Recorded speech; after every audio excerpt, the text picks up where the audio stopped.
नमस्कार student, Ravin academy UPSC के online platform पर आप सभी का बहुत बहुत स्वागत है।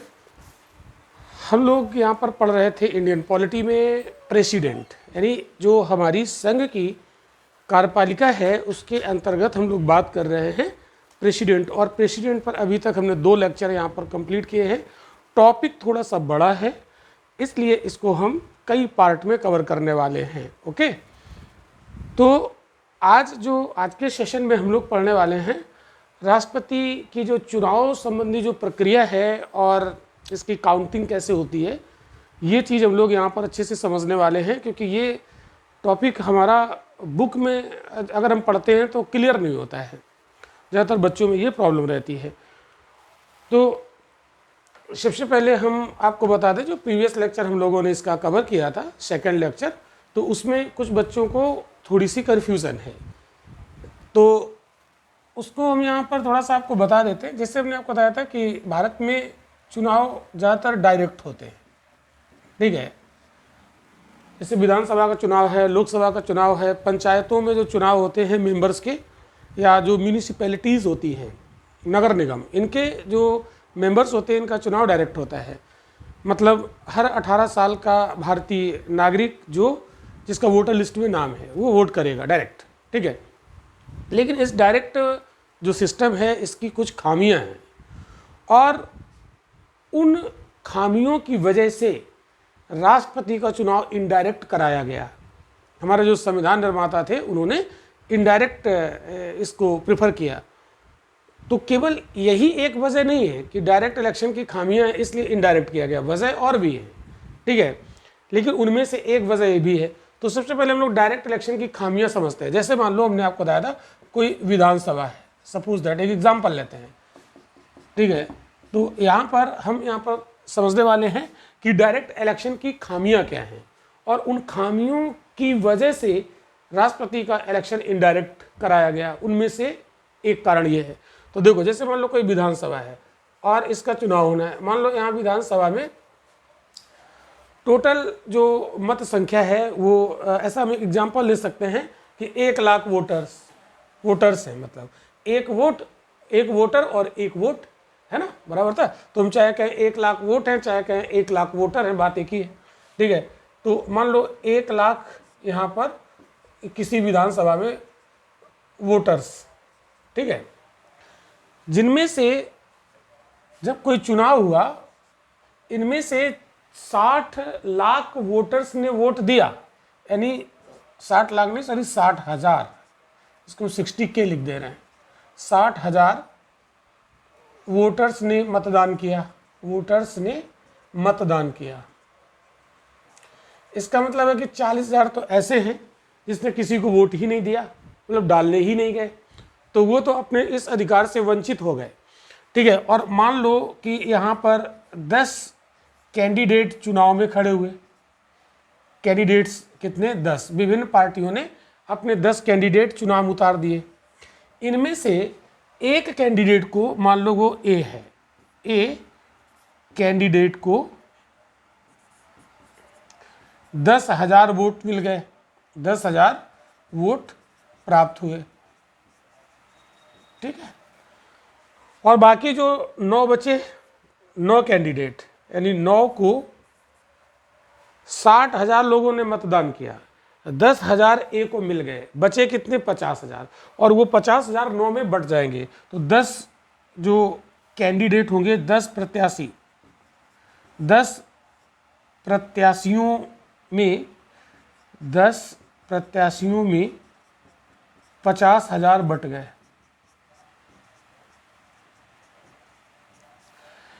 यहाँ पर आपको समझना ये है कि जिसको 10,000 प्राप्त हुए वो जीत गया है, ठीक है। प्राप्त हुए वो विजेता है, इसका मतलब विजेता तो एक ही होगा। इस डायरेक्ट में हम लोग जो डिसीजन लेते हैं वो first past of the post, इसके आधार पर विजेता घोषित किया जाता है। मतलब अग्रता ही विजेता होता है, जिसको इन 10 में से किसी एक को, जिसको सबसे ज़्यादा मिलेंगे वही जीत जाएगा। तो जो जीता हुआ है उसको 10,000 मिले। इसका मतलब है कि ये जो 50,000 वोट हैं ये 9 में इस तरीके से बटे जिनमें से किसी को 10,000 से ज़्यादा नहीं मिले। ध्यान से समझ लेना बात, ये 50,000 इन 9 में ऐसे बांटे गए कि किसी को 10,000 से ज़्यादा मिलेंगे नहीं, मतलब 10,000 से कम ही मिलेंगे। तो किसी को 7 मिल गए, किसी को 8 मिल गए, ठीक है। तो इसका मतलब है कि 10,000 वाला विजेता है। अब इसका निष्कर्ष क्या निकाला गया कि जिसको जो विजेता है उसको 1,00,000 वोटर्स में से 10,000 वोटर्स ने लाइक किया है। इसका मतलब 90,000 लोगों की ये पसंद नहीं है, ठीक है। विजेता यहाँ पर यानी विजेता ए 10,000 की पसंद है, 90,000 की नहीं। 10,000 की पसंद है, 90,000 की नहीं, 90,000 की नहीं। तो एक बहुत बड़ा वोटर्स का वर्ग है जिसने ए को लाइक नहीं किया और बहुत कम लोगों ने लाइक किया, यानी 10% लोगों ने लाइक किया, 90% लोगों ने लाइक ही नहीं किया, और इसके बावजूद भी वो जीत गया। तो कहते हैं कि बहुमत का विजेता होगा, या हकीकत में देखा जाए बहुमत तो है ही नहीं, लेकिन फिर भी जीत गया। तो इसका मतलब है कि कम लोगों की पसंद वाला व्यक्ति यहाँ चुनाव जीत जाता है। तो हकीकत में यहाँ डेमोक्रेसी है ही नहीं, तो ये यहाँ पर खामी है। तो जो संविधान निर्माता थे उन्होंने सोचा कि राष्ट्रपति तो पूरे देश का प्रतिनिधित्व करेगा, तो इसमें सभी का वोट मिलना चाहिए, सभी इसमें वोट करें। इसलिए डायरेक्ट मेथड में ये संभव है नहीं, ये संभव है इनडायरेक्ट मेथड में। तो हम भारत के नागरिक, हम विधायक को अपने वोट दे देंगे और विधायक राष्ट्रपति को दे देगा। तो हमारे सारे वोट विधायक के माध्यम से कहाँ चले गए? राष्ट्रपति के पास, ठीक है। क्लियर? ऐसा माना जाता है। तो एक कारण ये है। तो इनडायरेक्ट मेथड से राष्ट्रपति का चुनाव कराने का एक कारण ये है, ठीक है। दूसरा कारण क्या है? अगर चुनाव कराएंगे, पूरे देश में जनता डायरेक्ट वोट देगी, तो बैलेट पेपर से चुनाव होता है, बहुत खर्चा आ जाएगा। तो खर्च को कम करने के लिए दूसरा कारण, ठीक है। तीसरा कारण, मान लो कि एक व्यक्ति जो चुनाव लड़ रहा है वो कन्याकुमारी, वो रहता है मान लो कश्मीर में, और वोट तो उसके पूरे भारत के लोग देंगे उसको, है ना। यहाँ पर हमने आपको एक मैप बना के समझाया था। मान लो यहाँ से कोई जो राष्ट्रपति चुनाव लड़ रहा है वो यहाँ जम्मू कश्मीर से है, ठीक है। एक बच्चे ने जब नोट्स बनाया उसमें अमेरिका लिख दिया कि चुनाव लड़ने वाला व्यक्ति अमेरिका का है, ऐसा थोड़ी ना होता है, ठीक है। भारत का राष्ट्रपति भारत का ही व्यक्ति लड़ेगा ना। मान लो जम्मू कश्मीर का व्यक्ति है जो चुनाव लड़ रहा है, और इसको वोट तो कन्याकुमारी वाला भी देगा, कन्याकुमारी। तो कन्याकुमारी में जो व्यक्ति रहता है, जो भारत का नागरिक है, वो वोट इसको देगा।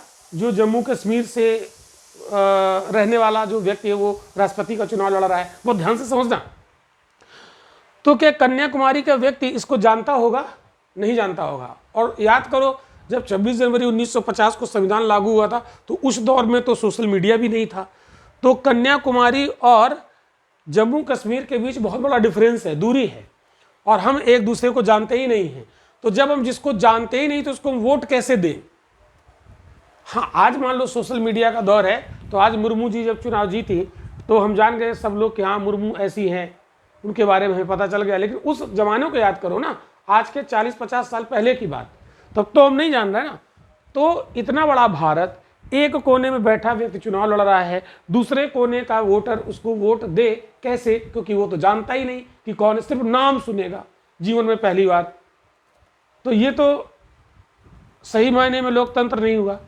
तो इसलिए इससे बचने के लिए भी इनडायरेक्ट मेथड से चुनाव कराया गया, क्योंकि हमें कन्याकुमारी का व्यक्ति वोट डायरेक्ट ना दे।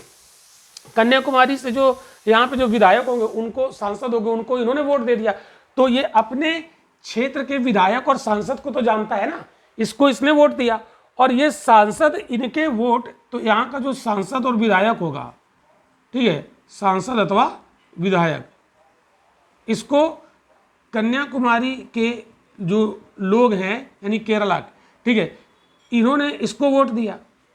तो ये अपना लोकल का आदमी इसको तो जानता है, इसको वोट दिया।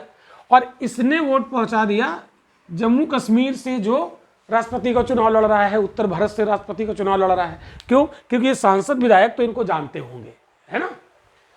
तो बात मेरी आप समझ रहे हो। तो इस वजह से इनडायरेक्ट चुनाव किया गया राष्ट्रपति का, ठीक है। तो ये ऐसी कुछ वजह है जिसकी वजह से, और एक वजह मैंने आपको बताई थी कि भारत में एक ऐसा राष्ट्रपति चाहिए था जो सिंबॉलिक है, सिंबॉलिक हो, नाम मात्र के लिए हो, और प्रधानमंत्री को यहाँ वास्तविक प्रमुख माना जाता है चूंकि संसदीय शासन प्रणाली है। तो हमें ऐसा राष्ट्रपति चाहिए जो सिंबॉलिक हो, सिर्फ देश का प्रतिनिधित्व करता हो। तो जो सिंबॉलिक पद होते हैं उसका डायरेक्ट चुनाव नहीं कराया जाता, क्योंकि वो ज़्यादा फिर पावरफुल हो जाएगा। अगर राष्ट्रपति को जनता डायरेक्ट चुनती तो ये प्रधानमंत्री से ज़्यादा पावरफुल होता। और जबकि भारत में संसदीय शासन प्रणाली क्या कहती है, राष्ट्रपति कमजोर होना चाहिए, नाम मात्र का होना चाहिए। तो इसलिए राष्ट्रपति प्रधानमंत्री से ज़्यादा शक्तिशाली ना हो जाए, इसलिए राष्ट्रपति का चुनाव इनडायरेक्ट करवाया जाता है। क्लियर? इतनी बात समझ में आ गई। तो ये 4-5 रीजन हमने आपको बताया इसकी वजह से, तो ये बात आपको क्लियर हो गई होगी। चलो ठीक है, ठीक है। अब आगे हम लोग समझते हैं। फिर भी यदि किसी को कोई प्रॉब्लम हो तो आप लोग हमें कॉल कर लेंगे, कॉल करके अपने डाउट सॉल्व कर सकते हैं। और अगर कहीं पर डाउट है तो उसके लिए लाइव डाउट सेशन भी रखा जा सकता है, ठीक है, डाउट क्लियर करने के लिए, उसकी कोई दिक्कत नहीं। अब हम जो आज पढ़ने वाले हैं राष्ट्रपति का चुनाव, चुनाव की प्रक्रिया, ठीक है। अब राष्ट्रपति का जो निर्वाचक मंडल होता है उसके बारे में हमने प्रीवियस लेक्चर में आपको बता दिया है। अब उस पर दोबारा चर्चा नहीं करेंगे, नहीं तो फिर लेक्चर बहुत लंबा हो जाता है, ठीक है। हाँ, वहाँ पर जो वोट वैल्यू होती है, वोट वैल्यू निकालना हमने आपको बता दिया था, उसके लिए फार्मूला था। तो अगर वोट वैल्यू हमें विधायक का निकालना है तो एक बार इसको जल्दी से हम आपको रिवाइज कर देते हैं। तो मत मूल्य, राष्ट्रपति के चुनाव में विधायक का मत मूल्य कैसे निकाला जाता है, उसका फार्मूला होता है उस राज्य की जनसंख्या, उस राज्य की जनसंख्या, ठीक है। और यहाँ पर किससे डिवाइड करते हैं कि जितनी वहाँ पर सीटें होंगी, ठीक है, जितनी वहाँ पर सीटें, यानी निर्वाचित सदस्यों की संख्या, विधानसभा उस राज्य में विधानसभा की कितनी निर्वाचित सदस्य संख्या है। तो निर्वाचित सदस्य संख्या, सदस्य संख्या कहाँ पर, विधानसभा में, विधानसभा, ठीक है। मतलब कहने का यह है विधायकों की संख्या, ठीक है। और चूंकि ये संख्या ज़्यादा बड़ी आ जाती है, इसके कैलकुलेशन करने के लिए इसको 1000 से भाग देकर थोड़ा सा छोटा कर लेते हैं। तो ये जो फार्मूला एक्चुअल में इतना ही है, लेकिन ये 1000 का भाग क्यों देते हैं, क्योंकि ये कैलकुलेशन ज़्यादा बड़ी आ जाती है, इसलिए फिर आगे कैलकुलेशन करने में दिक्कत होती है, इसलिए इसको 1000 से भाग देकर थोड़ा छोटा कर लेते हैं। अब यहाँ पर मामला आपको ये देखना है कि जिस राज्य की जनसंख्या ज़्यादा होगी उसके विधायक का वोट वैल्यू ज़्यादा होगा, और यूपी के जो विधायक होते हैं इनकी वोट वैल्यू ज़्यादा होती है, ठीक है। ये बात आपको याद रखनी है। तो उत्तर प्रदेश में जो विधायक होता है, यूपी के विधायक की वोट वैल्यू 208, ठीक है। और तमिलनाडु दूसरे नंबर पर तमिलनाडु की आती है। तमिलनाडु में विधायक की, एक विधायक की वोट वैल्यू, ठीक है, वो थी 176, ठीक है, 176 होती है तमिलनाडु के विधायक की। और झारखंड के विधायक की भी इतनी ही होती है, ये आपको ध्यान रखना चाहिए। बिहार में 175 रहती है। और सबसे कम वोट वैल्यू होती है सिक्किम का जो विधायक होता है, ठीक है, सिक्किम के विधायक की वोट वैल्यू 7 होती है। अरुणाचल प्रदेश में जो विधायक होता है उसकी वोट वैल्यू 8 होती है। अब कितना अंतर है, यूपी का जो विधायक होगा वो 208 वोट वैल्यू है उसकी, और सिक्किम वाले की 7 ही है। इसके लिए राष्ट्रपति के चुनाव में उत्तर प्रदेश के विधायक की वोट वैल्यू बहुत ज़्यादा है, ठीक है। ये थोड़ा सा जनसंख्या की वजह से समस्या आती है। और यहाँ पर ये जनसंख्या कब की लेते हैं, ये जनसंख्या लेते हैं 1971 की जनगणना से, ठीक है। लेकिन ये 1971 की जनगणना का प्रयोग कब तक किया जाएगा, 2026 तक। 84वां संविधान संशोधन हुआ था, 84वां संविधान संशोधन, संविधान संशोधन अधिनियम, ठीक है, उसके तहत ये 2026 तक फिक्स कर दिए है। तो 2026 तक वोट वैल्यू ऐसे निकाली जाएगी। क्लियर? तो ये वोट वैल्यू हमने आपको बता दी थी।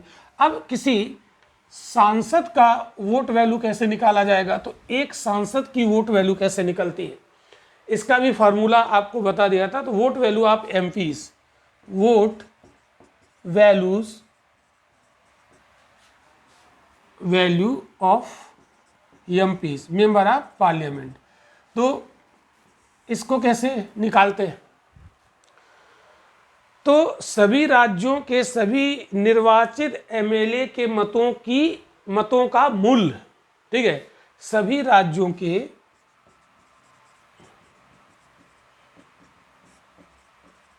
सभी निर्वाचित, यहां पर निर्वाचित होगा इलेक्टेड, ये शब्द आप बेहतर रखिएगा, निर्वाचित एमएलए यानी विधायकों के मतों का मूल्य। जैसे उत्तर प्रदेश में एक विधायक का 208 मत मूल्य है, और कितने विधायक उत्तर प्रदेश में होते हैं उससे आप उसको मल्टीप्लाई करके तो उत्तर प्रदेश के सभी विधायकों का मत मूल्य निकल आएगा। ऐसे भारत के जो 28 राज्य हैं और जो यूनियन टेरिटरीज है जहाँ पर विधानसभा है, उन सभी का ये वोट वैल्यू हम यहाँ पर रख देंगे विधायकों का, ठीक है। और सभी निर्वाचित सांसदों की संख्या, सभी निर्वाचित सांसदों की संख्या इससे डिवाइड कर देंगे तो एक एमपी का वोट वैल्यू निकल आएगा। एक चीज याद रखिएगा, ऐसा क्वेश्चन एक बार पूछा गया है यूपीएससी के प्रीलिम में, ठीक है, स्टेटमेंट देकर, कंसीडर द फॉलोइंग स्टेटमेंट दिया था कि लोकसभा के एमपी का वोट वैल्यू राज्यसभा के एमपी से ज़्यादा होता है। ये गलत स्टेटमेंट था। देखिए, चाहे वो लोकसभा का मेंबर ऑफ पार्लियामेंट हो लोकसभा से, और चाहे वो राज्यसभा से हो, मतलब इसमें जो वोट वैल्यू होती है दोनों की बराबर होती है। वोट वैल्यू क्या होती है? बराबर होती है, इक्वल होती है। तो जितनी वोट वैल्यू लोकसभा के एमपी की होती है उतनी ही वैल्यू राज्यसभा के एमपी की होती है, ठीक है, मेंबर ऑफ पार्लियामेंट। तो चाहे वो लोकसभा से हो चाहे वो राज्यसभा से हो, वोट वैल्यू में कोई अंतर नहीं होता है। ये क्वेश्चन प्रीलिम में पूछ लिया गया था, ध्यान रखिएगा। तो चलिए, वोट वैल्यू वाला जो मामला है वो हमने रिवाइज कर लिया। यहाँ पर ध्यान रखिएगा, कभी कभी धोखे से यहाँ पर विधायक लिख जाता है, विधायक नहीं, यहाँ सांसद होगा, इसको हमने अंडरलाइन कर दिया है। ये फार्मूला आपको याद रखना चाहिए। तो वोट वैल्यू ऐसे निकालते हैं, ठीक है। चलिए, तो इसमें एमपी की वोट वैल्यू अलग रहेगी और विधायकों की वोट वैल्यू अलग रहेगी। जब यहाँ पर चुनाव राष्ट्रपति का होगा तो इसमें आर्टिकल 55 की बात यहाँ पर करेंगे। तो आर्टिकल 55 में जो फेडरल प्रिंसिपल है उसको ध्यान रखा गया है, ठीक है। तो फेडरल प्रिंसिपल का मतलब यहाँ पर ये होता है कि केंद्र और राज्य दोनों का ख्याल रखा गया है, ठीक है। तो सभी राज्यों में यूनिफॉर्मिटी होनी चाहिए जब भी यहाँ पर चुनाव होगा, ठीक है। यानी किसी राज्य को किसी राज्य से शिकायत ना हो, तो सभी राज्यों की यूनिफॉर्मिटी होनी चाहिए राष्ट्रपति के चुनाव में। हर राज्य के विधायक की वैल्यू बराबर होनी चाहिए। लेकिन यहाँ पर आप कहेंगे यूपी की तो ज़्यादा है, तो पॉपुलेशन ज़्यादा है, तो पॉपुलेशन के रेशियो में वो वैल्यू निकाली जाती है। तो जिसकी पॉपुलेशन ज़्यादा है वो तो ज़्यादा हो जाएगी, क्योंकि वो ज़्यादा लोगों का प्रतिनिधित्व करता है ना, ठीक है। और जो दूसरा तरीका यहाँ पर ध्यान रखा गया है कि केंद्र और राज्यों के बीच में भी कोई यहाँ पर शिकायत नहीं होनी चाहिए राष्ट्रपति के चुनाव को लेकर। यानी यह समतुल्यता होनी चाहिए, यानी सभी राज्यों को मिलाकर और जो केंद्र के जो एमपीज हैं इनकी वैल्यू बराबर होनी चाहिए, ठीक है। तो दोनों की भूमिका, यानी राष्ट्रपति के चुनाव में केंद्र और राज्यों की बराबर भूमिका होनी चाहिए, राज्यों की बराबर भूमिका होनी चाहिए। ये बात भी ध्यान में रखी गई है, भूमिका बराबर भूमिका होनी चाहिए। ठीक है, इस बात को भी आप ध्यान रखिएगा। ऐसा संविधान में प्रावधान किया गया है, मतलब इसमें पैरिटी होनी चाहिए, समतुल्यता होनी चाहिए। क्या होनी चाहिए? समतुल्यता होनी चाहिए। पैरिटी इसको कहते हैं, केंद्र और राज्य के बीच में। कहने मतलब ये सभी राज्यों को मिलाकर और केंद्र की वैल्यू बराबर होनी चाहिए। सभी राज्यों को मिलाकर और केंद्र की वैल्यू बराबर होनी चाहिए। इस बात का भी ख्याल रखा गया है राष्ट्रपति के चुनाव में। ठीक है, तो राज्यों को केंद्र से कोई शिकायत नहीं होगी राष्ट्रपति के चुनाव को लेकर। ये नहीं कि राज्यों की वैल्यू ज़्यादा है, केंद्र की वैल्यू कम है, या राज्यों की वैल्यू कम है, केंद्र की वैल्यू ज़्यादा है। तो राष्ट्रपति चुनाव में यहाँ पर फेडरल प्रिंसिपल को ध्यान में रखा गया है, सब बराबर होना चाहिए। ठीक है, ये आर्टिकल 55 में बात कही गई। तो ये तो हो गई, यहाँ पर हम लोग भूमिका की बात कर रहे थे। ठीक है, अब एक चीज यहाँ पर हम लोग जो अब बात करने वाले हैं, इसका जो वोट किया जाता है, जो वोटिंग होती है राष्ट्रपति चुनाव में, वो कैसे होती है? प्रोपोर्शनल रिप्रेजेंटेशन और एसटीवीएस। इनडायरेक्ट होता है, तो इनडायरेक्ट में क्या होता है? Proportional representation. इसको हम कई बार बता चुके हैं, ताकि अब तक तो आपको याद हो जाना चाहिए। आनुपातिक प्रतिनिधित्व, आनुपातिक प्रतिनिधित्व के अनुसार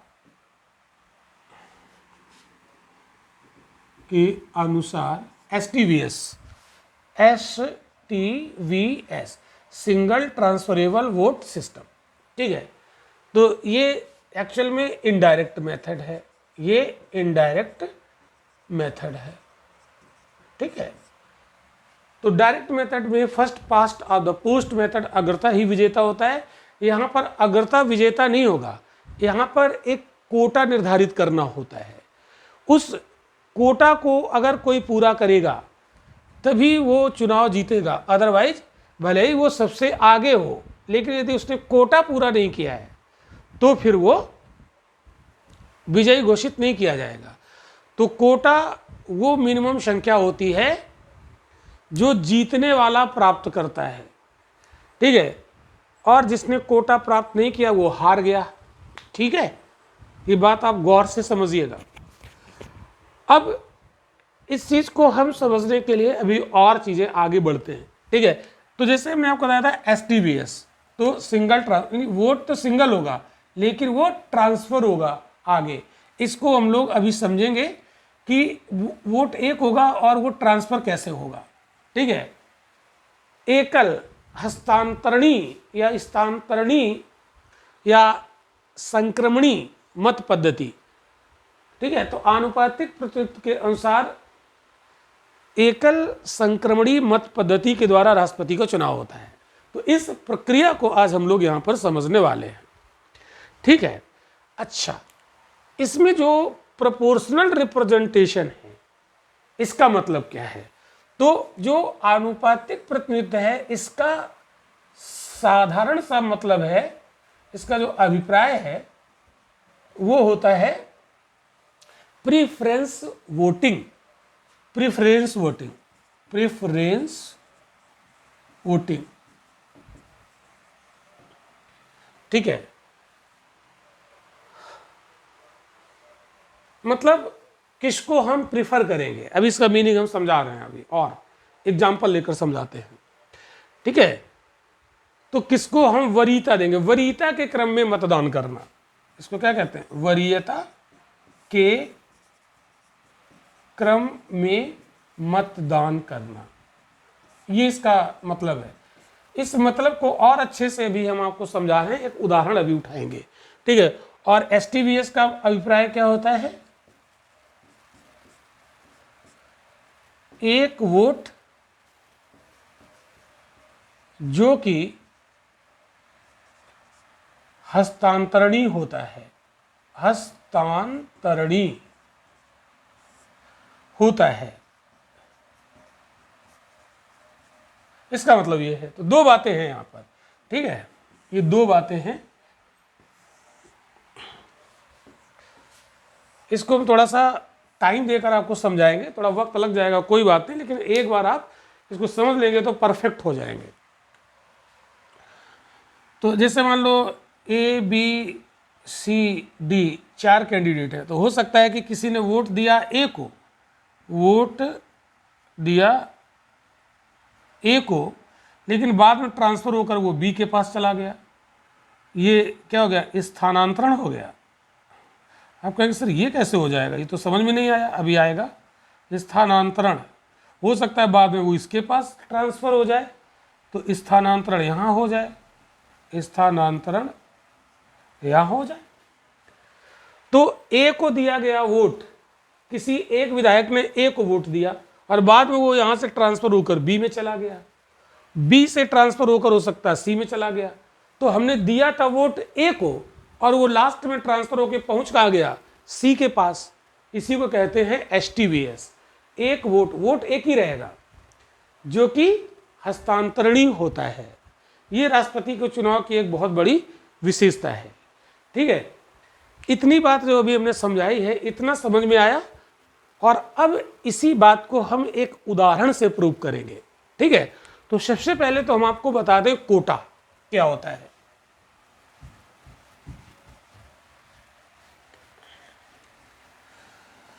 तो जितने भी चुनाव एसटीवीएस से होंगे, प्रोपोर्शनल रिप्रेजेंटेशन से होंगे, उनमें एक कोटा प्राप्त करना होता है विजेता को, ठीक है। मैं बार बार बता रहा हूं, आपने भले ही वोट ज्यादा हासिल किए, लेकिन यदि कोटा आपने पूरा नहीं किया तो आप विजयी नहीं हैं, ठीक है। अग्रता ही विजेता वाला कॉन्सेप्ट यहाँ नहीं है बिल्कुल भी। तो यहाँ पर सबसे पहले बात हम लोग कर लेते हैं कि जो कोटा निकाला जाता है वो कैसे निकाला जाता है। उसका भी एक बहुत ही सिंपल सा फार्मूला है, हर जगह कोटा उसी तरीके से निकाला जाता है। तो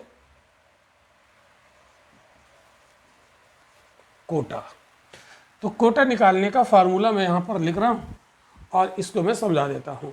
तो value of total valid votes, value of total valid votes,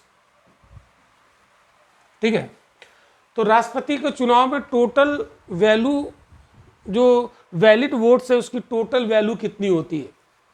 तो यहाँ पर टोटल वैल्यू होती है बहुत सारी, ठीक है।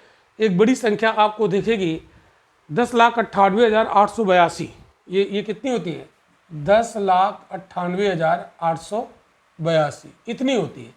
ये कैसे निकालते हैं? जैसे हमने देखा कि विधायक का वोट वैल्यू निकाला, एक विधायक का, यूपी में 208 है, तो यूपी के जितने विधायक हैं सब में सबके 208 हम जोड़ लें, या 208 में जितने विधायक उनका मल्टीप्लाई कर दे, तो यूपी के सारे जो वोट हैं विधायकों के उसकी वैल्यू निकल आएगी। फिर ऐसे सारे राज्यों के और यूनियन टेरिटरी के जहाँ विधानसभा है सबकी वोट वैल्यू निकाल ली, जोड़ दी। फिर जो मेंबर ऑफ पार्लियामेंट है, जो सांसद है, उनकी वोट वैल्यू सबकी जोड़ दी, सब जोड़ देंगे तो राष्ट्रपति के चुनाव में इतनी वोट वैल्यू होती है। ये आपको याद नहीं करनी है, ठीक है। इतनी आती है 10,98,882। तो ये वोट वैल्यू, और यहाँ पर लिख देंगे value of total valid vote, मतलब जो वैध मत होते हैं, कुल वैध मतों का वैल्यू, ठीक है। क्लियर ही बात? क्योंकि एक वोट जो विधायक देता है उसकी वोट वैल्यू, जैसे यूपी का विधायक एक वोट देगा तो वो 208 के बराबर होगा, ठीक है। तो वैल्यू होती है, वोट एक, उसकी वैल्यू कितनी है, ये समझ गए होंगे अब आप लोग, ठीक है। फिर यहां पर हम लोग डिवाइड कर देंगे नंबर ऑफ वैकेंसीज से। नंबर ऑफ वैकेंसीज, कितनी वैकेंसी है, और इसमें एक जोड़ देंगे, और फिर टोटल में एक जोड़ देंगे, टोटल में एक जोड़ देंगे। बस इस तरीके से निकल आती है कोटा। ठीक है, तो कोटा वो मिनिमम संख्या होगी जो जीतने वाला प्राप्त करेगा या जिसने प्राप्त किया वही जीतेगा, जैसे भी आप इसको समझना चाहो। ठीक है, तो इतनी मिनिमम संख्या तो हमें प्राप्त करनी ही पड़ेगी। अब मान लो कि जो राष्ट्रपति का चुनाव यहाँ पर हम समझाने जा रहे हैं उसमें हम इसको अप्लाई करेंगे सारी चीज़ों को। ठीक है, तो हमने थोड़ी देर के लिए, जैसे बड़ी कैलकुलेशन हम नहीं करना चाहेंगे, तो हम एक छोटी कैलकुलेशन यहाँ पर ले लेंगे और उससे हम आपको समझाते हैं।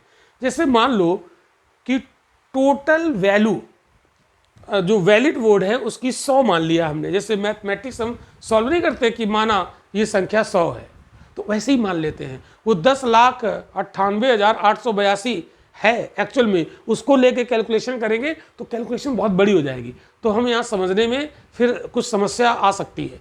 तो इसलिए हम उसको छोटी संख्या मान लेते हैं। तो मान लीजिए कि माना value of total valid votes हम मान लेते हैं, माना value of total valid votes ये 100 है। ये कितनी मान ली? 100 है। ठीक है, क्लियर। और प्रत्येक वोट की वैल्यू भी एक ही मान रहे हैं, मतलब एक वोट है उसकी वैल्यू एक ही मान लिया हमने यहाँ पर, तो प्रत्येक वोट की एक ही वैल्यू है। माना, ये सब मान के चल रहे हैं, माना प्रत्येक वोट की वैल्यू एक है, वैल्यू एक है, यानी 100 वोट है तो वैल्यू भी 100 ही हो गई। वैसे तो एक नहीं होती है, एक विधायक की वोट वैल्यू ज़्यादा है, लेकिन हमने यहाँ पर एक वोट और वैल्यू भी एक ही मान ली, कैलकुलेशन को थोड़ा सा छोटा करने के लिए। ठीक है, तो यहाँ पर कोटा कितना होगा? तो कोटा यहाँ निकालो कितना होगा। तो टोटल वोट वैल्यू कितनी है वैलिड वोट की? 100। और वैकेंसी राष्ट्रपति के चुनाव में कितनी होती? 1, और एक यहाँ जोड़ दिया और पूरे में भी 1 जोड़ दिया, तो कितना हो गया? ये 50 + 1 बराबर 51। तो इस उदाहरण के अनुसार अगर जो राष्ट्रपति का चुनाव लड़ रहा है जिसको 51 वोट मिल जाएंगे, अगर 100 वोट वैल्यू है, 100 वोट है और 100 वोट वैल्यू है, तो 100 वोट वैल्यू में जीतने वाले को कितना मिलना चाहिए? 51। ठीक है, तो यही उदाहरण से हम पूरा समझेंगे। तो जैसे मान लो कि राष्ट्रपति का चुनाव हुआ और उसमें 4 कैंडिडेट खड़े हुए, A, B, C और D। ये 4 कैंडिडेट मैदान में हैं। ठीक है, तो चूंकि प्रोपोर्शनल रिप्रेजेंटेशन से वोटिंग होगी तो इसमें पहले मान लो वोटिंग हुई, वोट किया गया, तो पहले, अच्छा प्रेफरेंस वोटिंग का मतलब क्या हो ये समझा देते हैं पहले। जैसे मान लो A, B, C, D, ऐसे ये 4 कैंडिडेट। अगर मान लीजिए एक उदाहरण लेते हैं आपके जीवन से, जैसे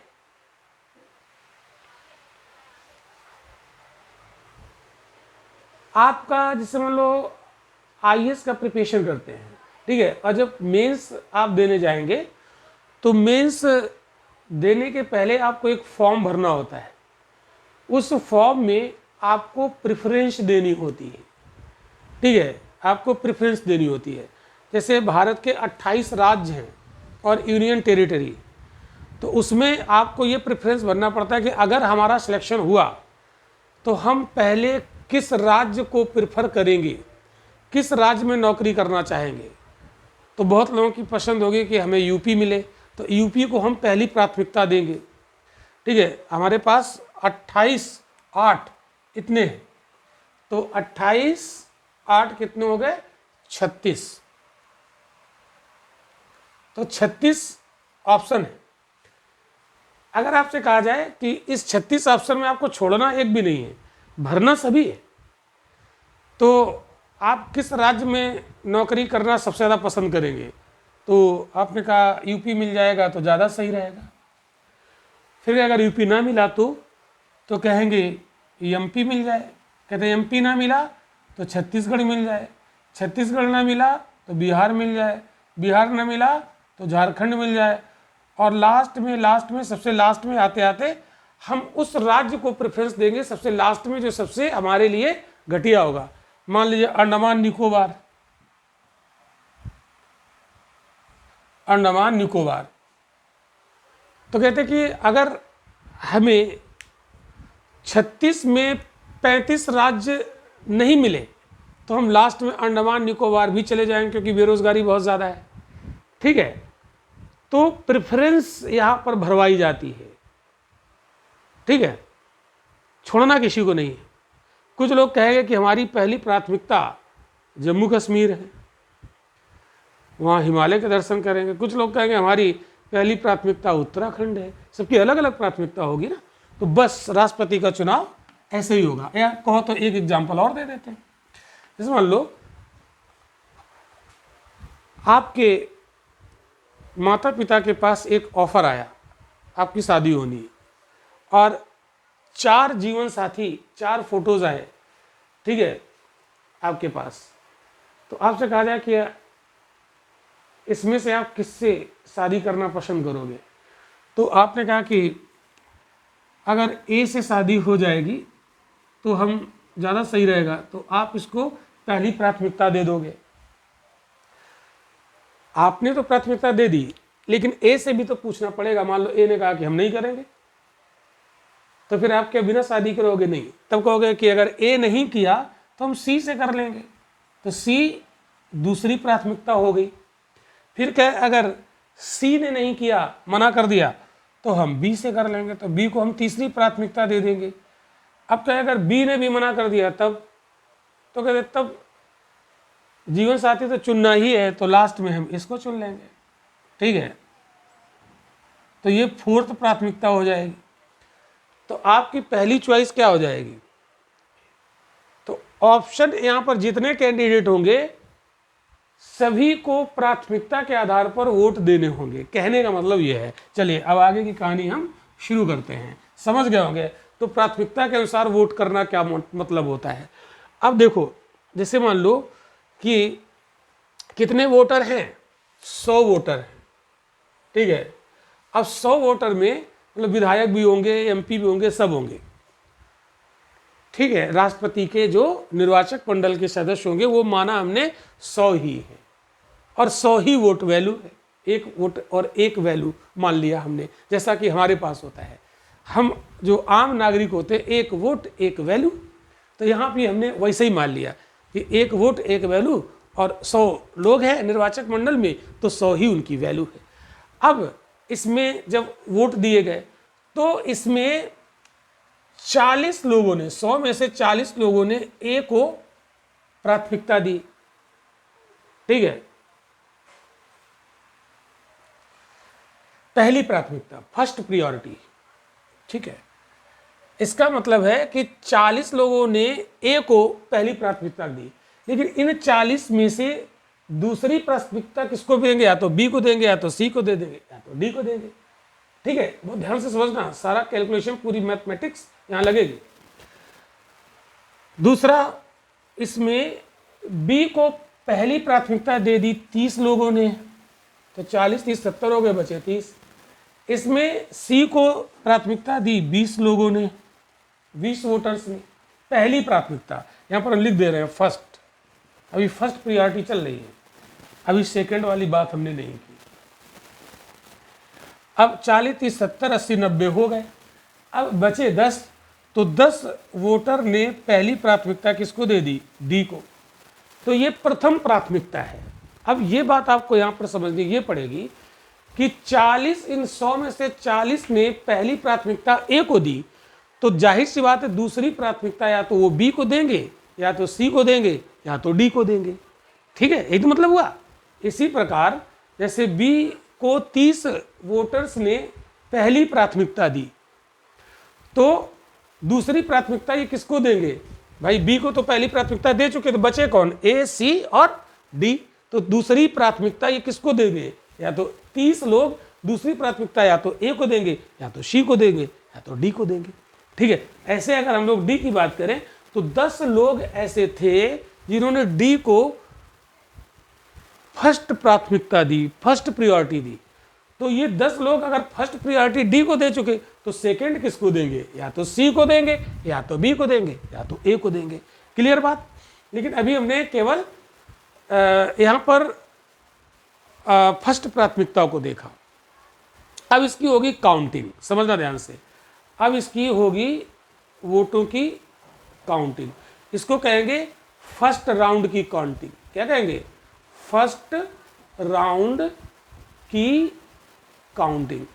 ठीक है, तो ये देखो प्रेफरेंस में वोटिंग हुई है ना, इसी को तो कहते हैं प्रोपोर्शनल रिप्रेजेंटेशन, प्रेफरेंस वोटिंग हुई। अब फर्स्ट राउंड की जो काउंटिंग होगी, फर्स्ट राउंड की काउंटिंग में जो प्रथम प्राथमिकता मिली है उसको काउंट किया जाएगा। फर्स्ट राउंड की काउंटिंग में फर्स्ट प्रियोरिटी देखा जाएगा। तो अब आप देखो कि फर्स्ट प्रियोरिटी ए को 40 लोगों के द्वारा दी गई, बी को प्रथम प्राथमिकता 30 लोगों ने, यानी 30 लोगों की चॉइस है 100 में कि हम बी को राष्ट्रपति चुनेंगे, पहली प्राथमिकता है। 20 लोगों की पहली प्राथमिकता है सी, यानी 20 लोग सी को प्रेफर कर रहे हैं पहली प्राथमिकता में। ठीक है, और ये 20 लोग दूसरी प्राथमिकता में, हो सकता है ए को करें, हो सकता है बी को करें, हो सकता है डी को करें, वो एक अलग चीज है। ठीक, अब आप यहां पर देखो कि पहली प्राथमिकता में क्या किसी को कोटा पूरा मिल रहा है?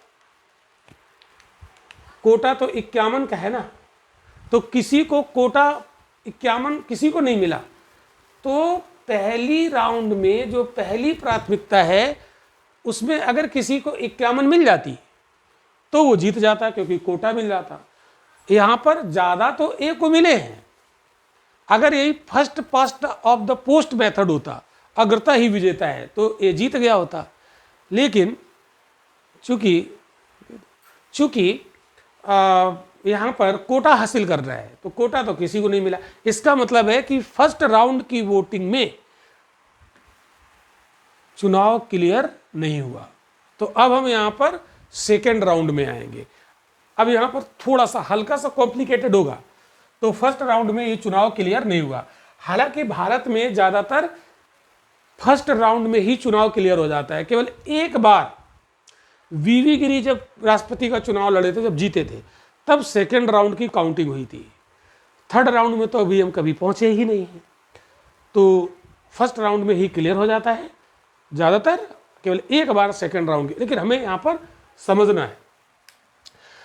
तो ऐसा यहाँ पर लग रहा होगा कि ए आगे चल रहा है फर्स्ट राउंड की काउंटिंग में, तो हो सकता है कि सेकेंड राउंड की काउंटिंग में ये आगे चले। हो सकता है, संभव है, लेकिन कंपलसरी नहीं। हो सकता है सेकेंड राउंड में ये पीछे हो जाए।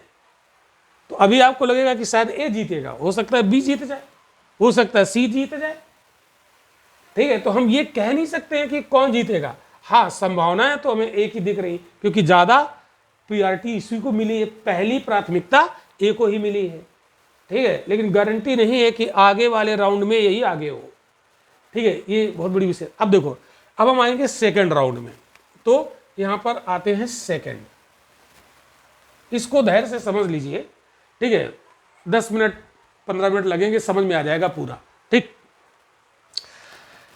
तो जब सेकेंड राउंड में पहुंचेंगे तो वहां पर ए को हटा दिया जाएगा, ए को हटा दिया जाएगा। अब इसका काम नहीं, जिसको सबसे जिसको सबसे कम मिलेगा, तो सबसे कम किसको मिला? डी को। अब डी को यहां से हटा दिया जाएगा, तुम्हारा काम खत्म। क्यों? क्योंकि तुम दौड़ से अब भाई बाहर हो। ठीक है, तो जब सेकेंड राउंड में होगा तो कैंडिडेट बचेंगे अब 3, ए, बी और सी। तो किसको हटाएंगे? जो सबसे कम प्रायोरिटी जिसको मिली है, तो सबसे कम प्राथमिकता डी को मिली है। अब हम लोग आते हैं सेकेंड राउंड में, यानी सेकेंड प्रायोरिटी देखेंगे। सेकेंड प्रायोरिटी, तो पहली तो पसंद ये थी, अब दूसरी पसंद पे आएंगे। पहली पसंद दूसरी पसंद को फिर मिला के देखेंगे कि किसको ज़्यादा मिल रही है। फिर भी अगर चुनाव क्लियर नहीं हुआ तो फिर तीसरी पसंद को मिलाएंगे, पहली पसंद, दूसरी पसंद, तीसरी पसंद।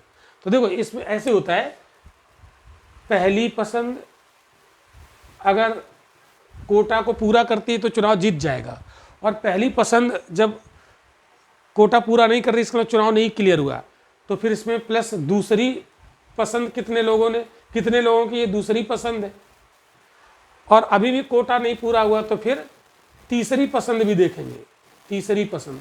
और ऐसा हो ही नहीं सकता कि कोटा पूरा ना हो, फिर तो कोटा पूरा हो जाएगा, 51 हो जाएगा और ये चुनाव क्लियर हो जाएगा। तो हम एक बार पहली पसंद में तो ये आगे है, लेकिन पहली पसंद के साथ सेकंड प्रायोरिटी जोड़ेंगे तो हो सकता है कि इसमें बी आगे हो जाए, क्योंकि हो सकता है कि सेकंड प्रायोरिटी बी की ज़्यादा हो लोगों की, है ना, ये भी तो हो सकता है। तो चलो अब हम इसको देखते हैं। लेकिन डी महाशय को यहाँ से हटा दिया जाएगा, तो ये जो वोट मिले थे इनको, 10 लोगों ने इनको प्रायोरिटी दी थी ना, प्रथम प्राथमिकता, अब ये तो हट जाएंगे, लेकिन जिन लोगों ने इनको वोट दिए थे इनके वोट भी नहीं हटेंगे। नहीं, ऐसा नहीं होगा कि डी हटे तो ये 10 वोट भी चले गए, नहीं, अब ये वोट ट्रांसफर होंगे किसमें, ए बी सी में। तो जिन 10 लोगों ने वोट डी को दिए थे, यानी प्रथम प्राथमिकता में डी को लाइक किया था, अब जब ये डी बाहर हो जाएगा चुनाव के, तो ये जो 10 वोट हैं ये अब ट्रांसफर होंगे, ये इसमें भी हो सकते हैं, ये इसमें भी हो सकते हैं, ये इसमें भी हो सकते हैं, ये क्या होंगे, ट्रांसफर होंगे, यहाँ से स्थानांतरित होंगे। इसीलिए तो कहते हैं STVS, इसीलिए तो इसको क्या बोलते हैं, STVS, single vote which is transferable. तो सिंगल वोट है, ये ट्रांसफर होगा। आगे बात समझ में, तो कैसे ट्रांसफर होगा इसको यहां समझना है। तो यहां पर हम थोड़ा सा जगह बना लेते हैं। तो ये जो हमने साइड में लिखा था, प्रथम प्राथमिकता प्लस दूसरी प्राथमिकता प्लस तीसरी प्राथमिकता, इनको जोड़ के फिर देखेंगे कि सबसे आगे कौन निकला, ठीक है। तो ये सिंपल सी बात है। अब हम लोग आते हैं, ये तो हो गया फर्स्ट का मामला, अब आएंगे सेकंड।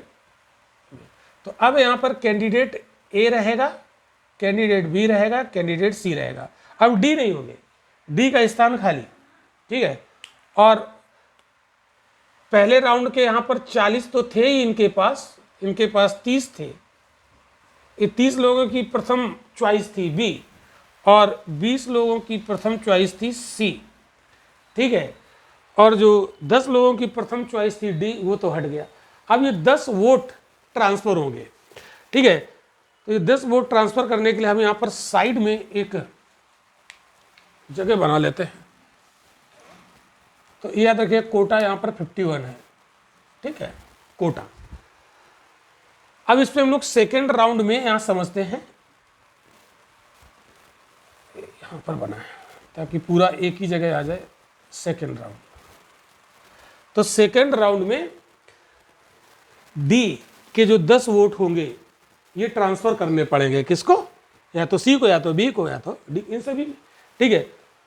तो डी के 10 वोट, डी के 10 वोट, तो 10 लोगों ने दिए होंगे, क्योंकि एक वोट बराबर एक लोग मान लिया हमने। तो 10 वोट ये सेकेंड प्रेफरेंस किसको देंगे, ध्यान से समझना। डी के 10 वोट सेकेंड प्रेफरेंस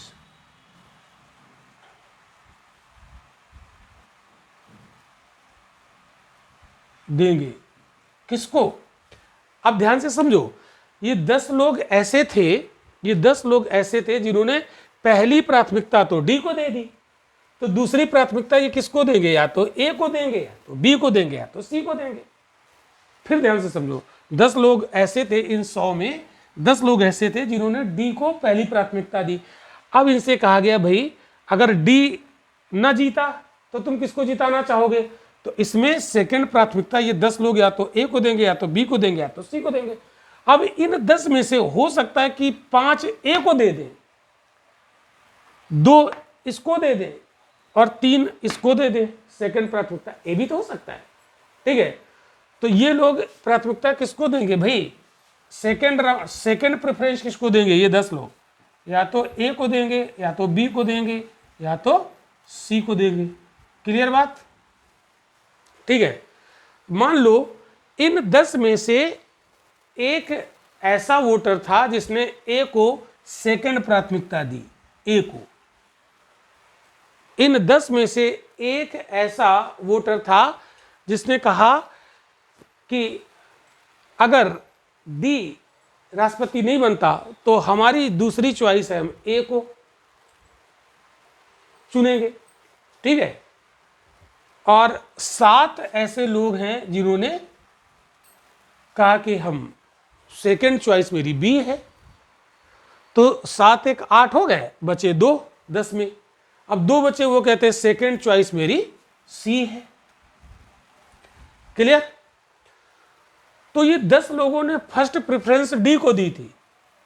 इन 10 लोगों ने फर्स्ट प्रेफरेंस डी को दी, लेकिन वो तो बाहर हो गया, तो इन्होंने सेकेंड प्रेफरेंस किसको दे दी? ए बी सी को। तो इन 10 में से एक ने सेकेंड प्रेफरेंस दी ए को, 7 ने दी बी को और 2 ने दी सी को। क्लियर होगी बात? अब आप देखो सेकेंड राउंड में क्या होगा। सेकेंड राउंड में 40 लोगों की पहली प्राथमिकता थी। फिर हमने क्या कहा? अभी एक फॉर्मूला बताया था कैसे डिसाइड करेंगे। First priority plus second priority plus third priority बराबर जोड़ लेंगे। अगर ये 51 से ऊपर चली गई, 51 से एबव चली गई, तो वही चुनाव जीत जाएगा। तो फर्स्ट प्रियोरिटी ए को 40 लोगों ने दी थी। सेकेंड प्रियोरिटी ये वाले वोट क्या होंगे? ट्रांसफर होंगे 10। तो ये ट्रांसफर होकर ए को कितना मिला? 1। तो वोट वही थे जो डी को मिले थे, वही ट्रांसफर हो गए कहाँ? ए बी सी में। तो ए को कितने ट्रांसफर हुए? 1। तो यहां पर क्या कर दिया? +1 जोड़ दीजिए ना। सेकेंड प्रियोरिटी, सेकेंड प्रथम प्राथमिकता प्लस द्वितीय प्राथमिकता प्लस तृतीय प्राथमिकता, ठीक है, जोड़ दीजिए। बी को सेकेंड प्राथमिकता 7 लोगों ने दी, तो यहां पर हमने कर दिया 7। क्लियर? सी को सेकंड प्राथमिकता कितने लोगों ने दी? 2 लोगों ने, तो हमने यहां कर दिया +2। ठीक है। अब आप इसको ऐड करोगे तो ये हुआ 41, ये हुआ 37 और ये हुआ 22। अब आप बताओ, क्या किसी को फर्स्ट और सेकंड की प्रायोरिटी देने के बाद 51 आया? कोटा पूरा हुआ? नहीं हुआ, किसी को नहीं मिला 51। इसका मतलब अभी भी चुनाव क्लियर नहीं हुआ। अब हम जाएंगे तीसरे राउंड पर, ठीक है। अब जाएंगे कहां पर? तीसरे राउंड पर। अब हम क्या करें, जिसको हमने यहां से हटाया था उसके वोट हमने ट्रांसफर कर दिए यहां इस तरीके से। ये समझ में आ गया सभी को? अब हम इसको कर देते हैं रफ, ताकि यहां जगह मिल जाए। नोट कर लीजिएगा इसको, ठीक है। तो वोट कैसे ट्रांसफर हो रहे हैं ये समझ में आया? तो सेकंड राउंड में कोई क्लियर नहीं हुआ। अब हम पहुंचेंगे थर्ड राउंड में, ठीक है। तो थर्ड राउंड में पहुंचते हैं भाई। तो थर्ड राउंड में फिर हम वही काम करते हैं जो यहां किया। अब यहां पर ए रहेगा, बी रहेगा, सी हट जाएगा, जिसको सबसे कम मिले। कितने आए? 22 हुए इसके पास, ठीक है, ये हट जाएगा। क्लियर हुई बात? तो अब मैदान में बचेंगे केवल ये। तो इनके पास अभी तक कितने हो चुके हैं? 41। यानी फर्स्ट प्रेफरेंस और सेकंड प्रेफरेंस मिला के, फर्स्ट प्रेफरेंस 40 थी, सेकंड प्रेफरेंस 1 थी, तो टोटल कितनी हो गई? 41। तो तो इनको अभी तक कितना मिल चुका है 41, ठीक है, और इनको अभी तक कितना मिल चुका है 37, तो यहाँ हमने 37 लिख दिया। और ये तो अब हट ही जाएंगे, ये तो हट ही जाएंगे, ठीक है। लेकिन जो हटेगा जिसको सबसे कम मिला, उसके वोट फिर से ट्रांसफर होंगे इसमें और इसमें। तो किसमें किसमें ट्रांसफर हो जाएंगे, इनके वोट इसमें ट्रांसफर होंगे और इसमें ट्रांसफर हो जाएंगे, तभी तो देखो जो डी के वोट थे पहले यहां बटे, अब इसके वाले वोट यहां ट्रांसफर हो गए, ठीक है, स्थानांतरण हो गए। संक्रमण जैसे किताब में लिखा रहता है एकल संक्रमणीय मत पद्धति, तो संक्रमण का मतलब होता है ये वोट अभी किसी फिक्स नहीं हुए, जो आज एक जो डी के पास है वो सी के पास चले गए, ए के पास चले गए, फिर जो बाहर होगा उसके वोट फिर किसी और के पास ट्रांसफर हो जाएंगे। तो संक्रमण होते होते, संक्रमण क्या होता है, एक से दूसरे में पहुंचना, नहीं, ये एक बायोलॉजी का मेडिकल साइंस का टर्म है संक्रमण। संक्रमण मतलब क्या, एक से दूसरे में जाना, एक से लेकिन चूंकि संविधान हम पढ़ रहे हैं तो संक्रमण शब्द ना यूज करके ट्रांसफर यूज करें। वैसे तो इंग्लिश में ट्रांसफर ही कहते हैं, single transferable vote system, Hindi में लिख देते हैं एकल संक्रमणी। जैसे किसी को संक्रमण हो गया तो संक्रमणी इसलिए लिख देते हैं कि एक से दूसरे में चला गया, दूसरे से तीसरे में चला गया, संक्रमण ऐसे ही तो फैलता है। तो ये संक्रमण हो रहा है डी से इसमें, सी से इसमें, लेकिन आप लोग संक्रमण लिखिएगा, आप लोग स्थानांतरणी लिखो या हस्तांतरणी लिखो, वो ज़्यादा अच्छा रहेगा। चलो, तो अब हम इसको समझते हैं। तो जैसे अभी हमने डी को समझा था, वैसे अब हम सी वाला मामला समझेंगे। तो सी यहाँ से हट गया, और सी जब यहाँ से हटा तो इसको हम कहाँ पे लिखें, यहाँ जगह है क्या, चलो यहीं पर समझा देते हैं, ठीक है। तो अब हम बात करेंगे सी को लेकर। सी चूंकि यहाँ से हट रहा है, तो सी के पास वोट अभी तक कितने आ चुके हैं, 22, जिसमें 20 फर्स्ट राउंड के और 2 सेकेंड। बी सी के पास जो 20 वोट हैं ये प्रथम प्राथमिकता वाले वोट हैं, और 2 जो कैंडिडेट है उन्होंने इसको द्वितीय प्राथमिकता, यानी 2 की पसंद थी ये दूसरे नंबर का हो जाए, ठीक है। तो टोटल, तो इसको हम ऐसे लिखते हैं 20 + 2, इसको ऐसे ही लिखते हैं। ये वाले हैं फर्स्ट प्राथमिकता के और ये वाले हैं सेकंड प्राथमिकता के, ठीक है। यानी ये फर्स्ट प्रायोरिटी वाले हैं, ये 20 कैसे हैं, ये हैं फर्स्ट प्रायोरिटी वाले, प्रियोरिटी, छोटा छोटा लिख रहे हैं, दिखाई पड़ रहा है, फर्स्ट प्रायोरिटी, क्लियर। और जो ये 2 हैं ये सेकंड प्रायोरिटी वाले हैं, तो ये सी के सेकंड प्रेफरेंस वाले हैं, ठीक है, और ये डी के फर्स्ट प्रेफरेंस वाले भी हैं।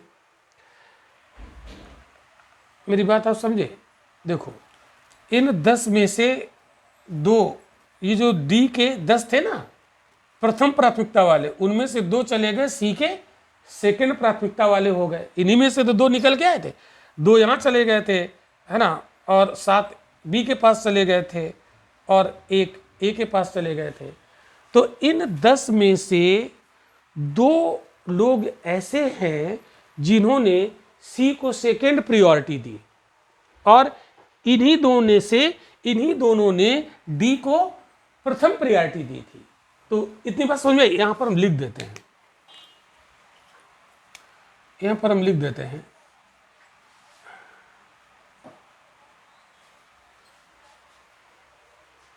तो ये जो 2 है ना, इन्होंने डी को फर्स्ट प्रेफरेंस दी थी, इन 2 ने डी को फर्स्ट प्रेफरेंस दी थी, प्रेफरेंस प्राथमिकता दी थी,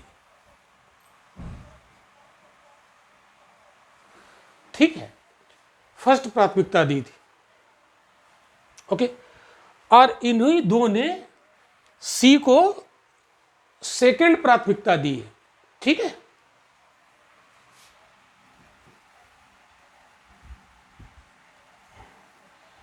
सी को सेकंड प्राथमिकता यानी प्रायोरिटी प्राथमिकता दी।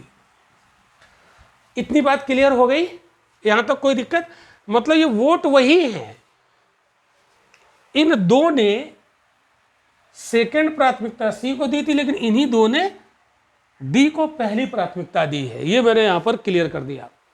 ठीक, अब हमें ये बताओ कि ये जो हट गए हैं, ठीक है, इसमें से ये दो लोग फर्स्ट और सेकंड प्रायोरिटी तो दे चुके ना। फर्स्ट प्रायोरिटी तो ये दो लोग डी को दे चुके और सी को सेकंड प्रायोरिटी दे दी। तो थर्ड प्रायोरिटी जो किसको देंगे, या तो ए को देंगे या तो बी को देंगे। चूंकि फर्स्ट प्रायोरिटी डी को दे चुके, सेकंड प्रायोरिटी सी को दे चुके, तो अब थर्ड प्रायोरिटी या तो ये ए को देंगे और या तो बी को देंगे। ठीक है, तो ये लोग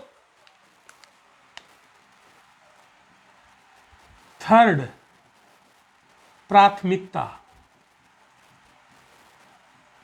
देने के लिए अब दो ही लोग बचे, या तो ए और या तो बी। तो अब ऐसा तो हो नहीं सकता है कि ये थर्ड प्रायोरिटी ए को दे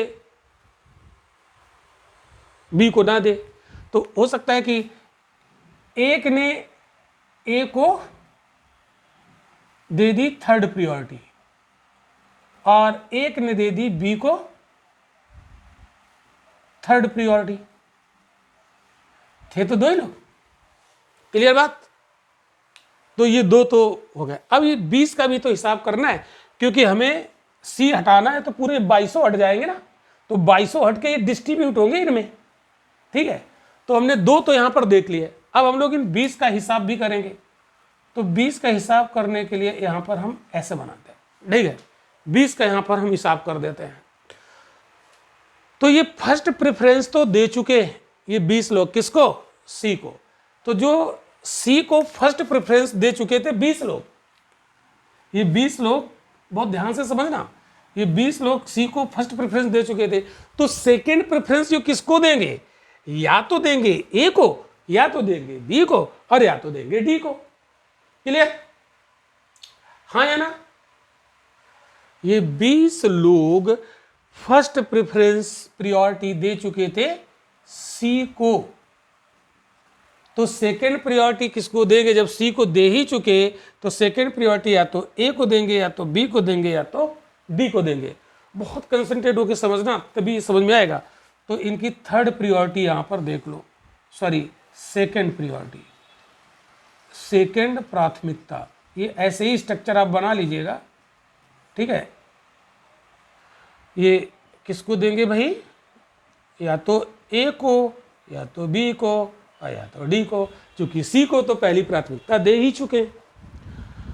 अब यहां पर वो बात अलग है कि इस 20 में हो सकता है 7 लोग 5 लोग ए को दे दे। ठीक है, 7 लोग इसको दे दे, 7 5 12, 8 लोग इसको दे दे, ऐसा हो सकता है। ये इनके ऊपर डिपेंड करता है। तो हम यहां पर किसी एक को जितवाना, या जितवाना हम बी को चाह रहे हैं, क्योंकि ये प्रूव करना है कि जिसको अभी तक कम प्रेफरेंस मिला है वो लास्ट में हो सकता ज्यादा वाले से आगे निकल जाए। तो यहां पर जीतने के चांस ए को लग रहे हैं, लेकिन अभी डिपेंड करेगा थर्ड प्रायोरिटी। तो हो सकता है कि ए के घर में खुशियां, ए के रिलेटिव, ए के मिलने वाले खुशियां मना रहे होंगे कि अब ये जीतेगा, लेकिन हो सकता है कि ए हार जाए, बी जीत जाए। तो यहां पर हम ये कम वाले को जितवाना चाह रहे हैं, इसलिए ऐसा यहां पर हम डिस्ट्रीब्यूट कर देंगे। तो जैसे मान लो कि यहां पर ए को हमने माना 5 मिले, इसको हम 51 नहीं होने देंगे। अगर ये 51, 5 यहां कर दिए हमने,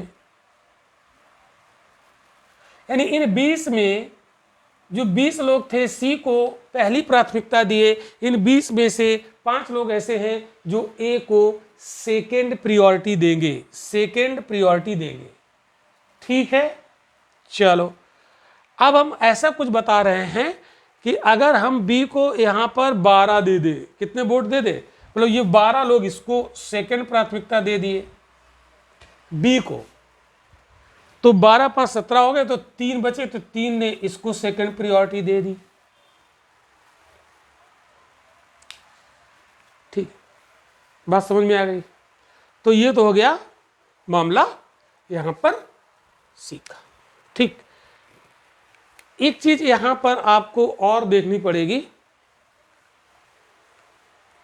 ये जो डी है ना, ये डी, अब डी के वोट भी ट्रांसफर हो जाएंगे, ये 3 सेकंड प्राथमिकता वाले। क्यों? क्योंकि डी तो चुनाव से पहले ही बाहर हो गया था ना, तो ये डी वाले भी हमें ट्रांसफर कराने पड़ेंगे।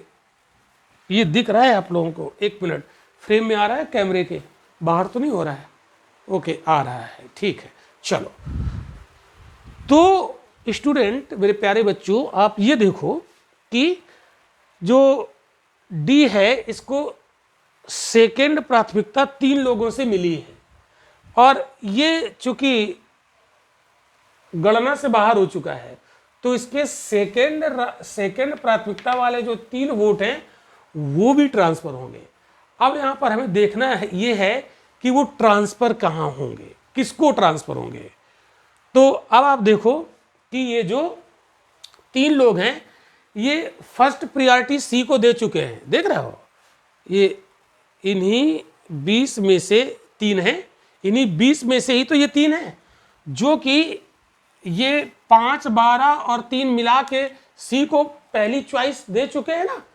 तो ये डी के 3 लोग पहली चॉइस तो सी को दे चुके हैं, ठीक है। डी वाले ये 3 लोग पहली चॉइस किसको दे चुके?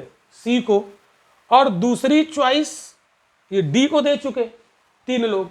तो इन 3 लोगों ने, इन 3 लोग जो हैं, सेकंड चॉइस दे दी डी को और पहली चॉइस दे दी सी को। तो तीसरी चॉइस में कौन बचा इनके पास? या तो ए बचा या तो बी बचा, ठीक है। तो इनकी जो तीसरी चॉइस होगी, थर्ड चॉइस, जैसे यहां थर्ड प्राथमिकता है ना, तो थर्ड चॉइस, थर्ड प्राथमिकता, ये थर्ड प्राथमिकता होगी, या तो ए को होगी और या तो बी को होगी। चूंकि ये 3 लोग फर्स्ट और सेकंड प्रायोरिटी दे चुके हैं सी और डी को, तो अब बचे कौन? ए और बी। हम इन्हीं को क्यों देख रहे हैं? क्योंकि डी वाले को ही देखेंगे, क्योंकि जो चुनाव से बाहर हो गया उसी के वोट को हम बचे वालों में ट्रांसफर करते हैं। क्लियर? तो अब ये 3 वोट जो हैं, इन्होंने क्या किया? ए को दे दिया थर्ड प्राथमिकता, एक ने, और 2 ने दे दिया थर्ड प्राथमिकता बी को। क्लियर? ऐसा हमने मान लिया। अब देखो कहानी यहां पर शुरू होती है। कहानी अब यहां पर ये शुरू होगी, कहां पर लिखें? थोड़ी सी जगह यहां पर बना लेते हैं, ये पूरा आप लोग को करना पड़ेगा। अब यहां पर हमने क्या देखा?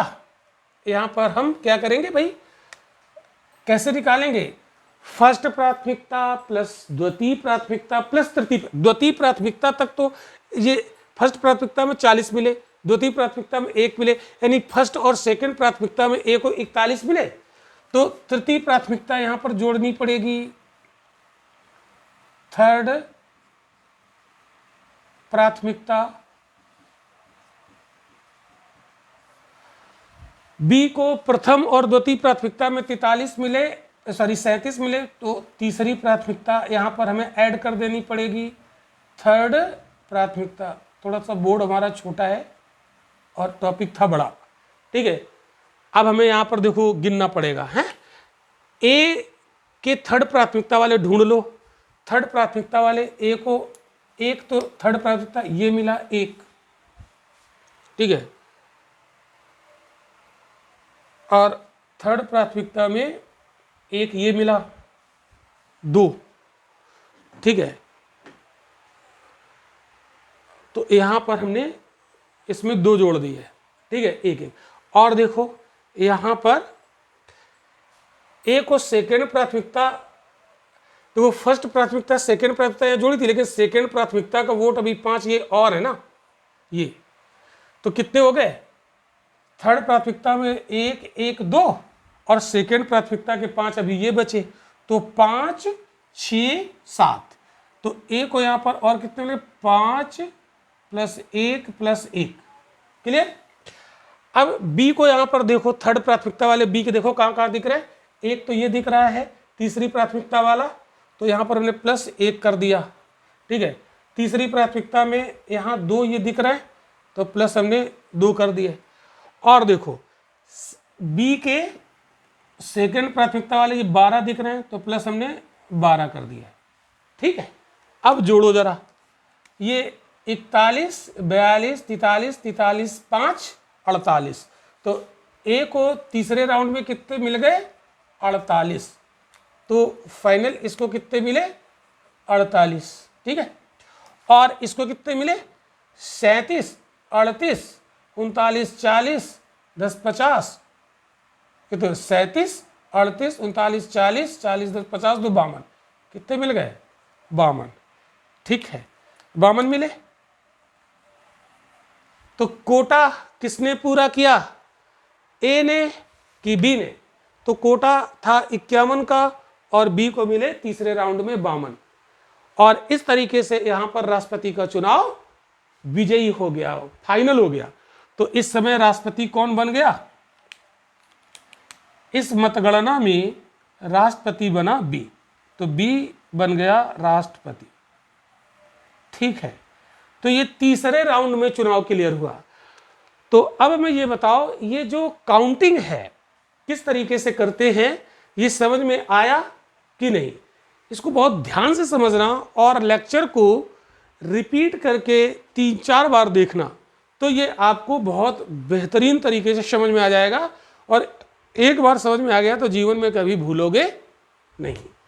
तो इंडिया में ज़्यादातर चुनाव पहले ही राउंड में ख़त्म हो जाता है। एक बार सेकेंड राउंड में पहुंचा था बीबी गिरी के केस में, इसके बाद तीसरे राउंड में अभी तक कभी नहीं पहुंचा। ठीक, तो ये थी काउंटिंग। आई होप कि आप लोगों ने समझा होगा इसको अच्छे से।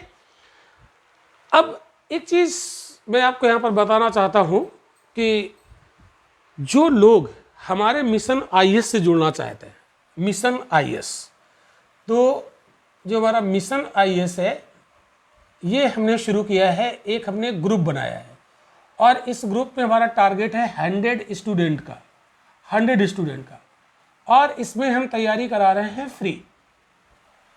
तो अगर आप इस फ्री तैयारी को एंजॉय करना चाहते हैं, घर बैठे आप आईएएस बनना चाहते हैं बिना किसी पैसे के, तो आप हमको कॉल करिए हमारे नंबर पर, और हमारा नंबर है 8318572695, या तो इसमें आप व्हाट्सएप कीजिए, ये व्हाट्सएप नंबर है हमारा, इस पर आप व्हाट्सएप कीजिए, और उसमें व्हाट्सएप में अपना नाम डालिए और मिशन आईएएस लिख दीजिएगा, तो आपका व्हाट्सएप हमें मिल जाएगा। हम आपको अपने मिशन आईएएस में शामिल कर लेंगे, और मिशन आईएएस बिल्कुल फ्री है, लेकिन इसमें हमारी कुछ शर्तें हैं। वो शर्तें सिर्फ यही है, जो हम होमवर्क कराएं वो आपको करना पड़ेगा, तो आप इससे जुड़ सकते हैं। और दूसरा, अगर इस लेक्चर का पीडीएफ आपको चाहिए तो हमारा एप्लीकेशन है राविन एकेडमी, ये प्ले स्टोर पर मिल जाएगा। इससे आपको क्या होगा फ़ायदा, इसको डाउनलोड करिए, और जो हम यहाँ पर पढ़ा रहे हैं इसका सारा पीडीएफ आपको यहाँ मिलेगा। तो आज का लेक्चर आई होप कि आपके लिए बहुत ही बेनिफिशियल होगा, और मिलते हैं हम लोग अगले लेक्चर में। Thank you.